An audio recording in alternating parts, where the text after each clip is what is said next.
বন্ধুরা, আশা করি সবাই ভালো আছেন। তো বন্ধুরা, এখন আমি যে বিষয়টা নিয়ে কথা বলবো, তো সেটা হলো সিকেন্দার ছবির ফার্স্ট গান বেরিয়ে গেছে, যে গানটা হচ্ছে জোহরা জাবিন।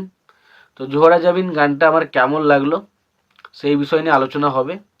তো তার আগে প্রত্যেকটা বন্ধুকে অনুরোধ করে রাখবো, আপনারা চ্যানেলটি নতুন হয়ে থাকলে অবশ্যই আপনারা চ্যানেলটা সাবস্ক্রাইব করে নেবেন। যদি ভিডিওটি ভালো লেগে থাকে অবশ্যই লাইক কমেন্ট শেয়ার করে দেবেন। তো গানটা শুনে আমি এক কথায় যদি আমাকে বলতে বলা হয়, গানটা শুনে আমি প্রচণ্ড হতাশ হয়েছি। শুধু গান নয়, গানের পাশাপাশি গানের ভিডিওটা দেখেও প্রচণ্ড হতাশ হয়েছে। আমার কিন্তু একটা জিনিসও ভালো লাগেনি। দেখুন, প্রীতমের মিউজিক আমি খুব পছন্দ করি, খুবই পছন্দ করি। জিৎ গাঙ্গুলির পরে যদি কোনো সিঙ্গারের মিউজিক আমি সব থেকে বেশি পছন্দ করতে থাকতাম, সেটা এই মানে রিসেন্ট টাইমের কথা বলছি। আগে তো অনেকেই ভালো লাগতো, আর ডি বর্মন ছিল, অনেকেই ভালো ভালো মিউজিক করতো, সেটার কথা বলছি না। আমি বর্তমান রিসেন্ট টাইমে কিছু বছর আগে যখন দেবজিতের এরা উঠেছিল সেই সময় বলছি, সেই সময় থেকে যে দুজনের মিউজিক আমার কম্পোজ খুব ভালো লাগতো, হচ্ছে জিৎ গাঙ্গুলি, একটা হচ্ছে প্রীতম। তো প্রীতম এখানে মিউজিক দিয়েছেন, বাট যে গানটা গাওয়া হয়েছে সেই গানটা কিন্তু কখনোই কোনো ক্যাচি লাইন নেই।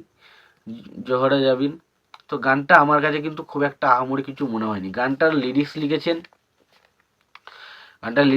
সমীর ও দীনেশ সাবার, এবং ছবিটার গানটা গেয়ে চলেছে নাকাশ আজিজ এবং দেব নাগরিক।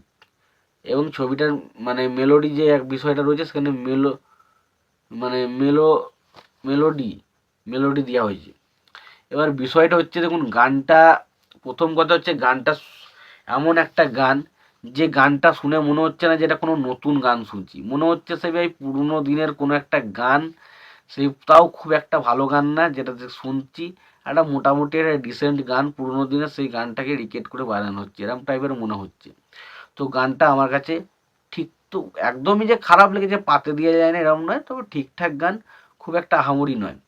এবার যে মেন যে জায়গাটা আরও বেশি খারাপ লেগেছে, দেখুন সলমন খান ভালো লাগে, সলমন খানের দেখতে ভালো ঘামা লাগে তো, বাট এই গানটাই যখন সে রাশমিকার সাথে পারফরমেন্স করছে না, কোথাও না কোথাও গিয়ে মনে হচ্ছে একটা কাকু আর একটা হচ্ছে বাচ্চা মেয়ে, এরকম ধরনের একজন পারফরমেন্স। রাশমিকাকে দেখে মনে হচ্ছে একজন বাচ্চা মেয়ে, এবং সলমন খানকে দেখে মনে হচ্ছে তার কাকু, কখনোই দেখে মনে হচ্ছে না এটা একজন হাজব্যান্ড ওয়াইফ। তো বুঝতে পারছেন, এরকম ধরনের ক্যারেক্টারটাকে মনে হচ্ছে, সেই কারণে কোথাও না কোথাও গিয়ে গানটাকে দেখতে একদমই জয়া খিচুড়ি লাগে।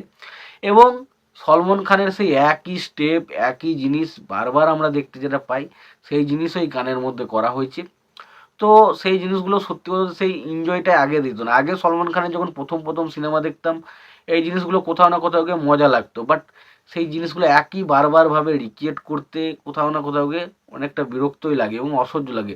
দেখুন সলমন খান যত সময় যাচ্ছে না, এই যে জিনিসগুলো, এই ভুঁড়ি থলথল করে লাফানো, ওই জিনিসগুলো কোথাও না কোথাও গিয়ে এখন কিন্তু প্রচণ্ড অস্বস্তিতে লাগে। তো এই কারণে আমার মনে হয়েছে গানটা, দেখুন গানটা ভালো খুব একটা হয়নি, মোটামুটি গানটা হয়েছে, বাট গানটার ভিডিওটা আমি ভেবেছিলাম হয়তো ভালো হবে, বাট সেটাও ভালো লাগেনি। এবং স্পেশালি এখানে রাশমিকার সাথে সলমন খানকে জাস্ট মানায়নি। জানি না কার কেমন লাগে, বাট আমি বলছি আমার কিন্তু ভালো লাগেনি। তোমাদের কেমন লেগেছে জানিও। তোমাদের এই ভিডিওটি ভালো লেগে থাকে লাইক কমেন্ট শেয়ার করে দিও। চ্যানেলটা নতুন হয়ে থাকলে অবশ্যই তোমরা চ্যানেলটা সাবস্ক্রাইব করে নিয়ে পাশে বেল আইকনটা অবশ্যই প্রেস করে দিও। ভালো থেকো, সুস্থ থেকো, দেখাচ্ছে পরে।